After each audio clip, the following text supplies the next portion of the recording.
Hello, English learners. Welcome back to English for Everyone. I'm Mike.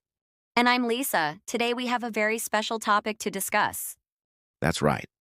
This topic was suggested by one of our listeners. So keep those comments coming because we want to create lessons that you need and want. Exactly. So what are we talking about today? Today's lesson is about applying for a visa, a very important topic. Yes, specifically, it's about a visa interview. Exactly. When you apply for a visa, especially for the US, you have to attend an interview.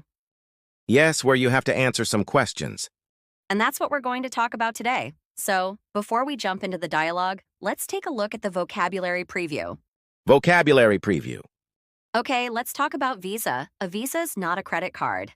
No, not Visa or MasterCard.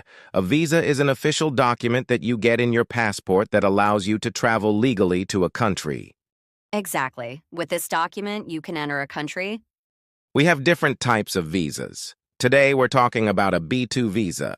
A B2 visa is a tourist visa specific to the United States. Right. So, Lisa, we use a tourist visa when we want to be tourists and just travel in the U.S. What about a resident visa? You can have a temporary resident visa, like an F1 visa for foreign exchange students who live in the U.S. for a year or two. Or a J1 visa, which is for temporary exchange visitors?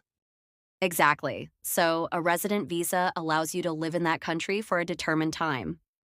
Let's listen to our dialogue now. We're going to hear two people, a visa officer and a person applying for a visa. The applicant has an accent, which is good practice for understanding different accents. Let's listen to the dialogue and then we'll come back and explain the vocabulary. So, you're applying for a B2 visa. Where is your final destination, and what is the purpose of your trip to the United States? I'm going to visit my brother. He's just had a baby. He lives in Minneapolis. And how long do you plan to remain in the United States? I'll be there for approximately 3 weeks. Here's my return ticket for the 26th of March. Who is sponsoring your trip? My brother. Here is an invitation letter from him. I'll stay with him and his family in their home. All right. Tell me about the ties you have to your home country. I own a house. I'm leaving my dog with my neighbors. I have a car and a job. I'm employed by Turnell as an engineer. I only have 3 weeks vacation, so I have to return to work at the end of March. What evidence do you have that you are financially independent? I have assets in my country. I own a house. And here is a bank statement showing my investments and bank balance. I'm sorry, sir. We cannot grant you a B2 visa at this time. Instead, you are granted a resident visa. Congratulations, you are the millionth person to apply for a visa. You win!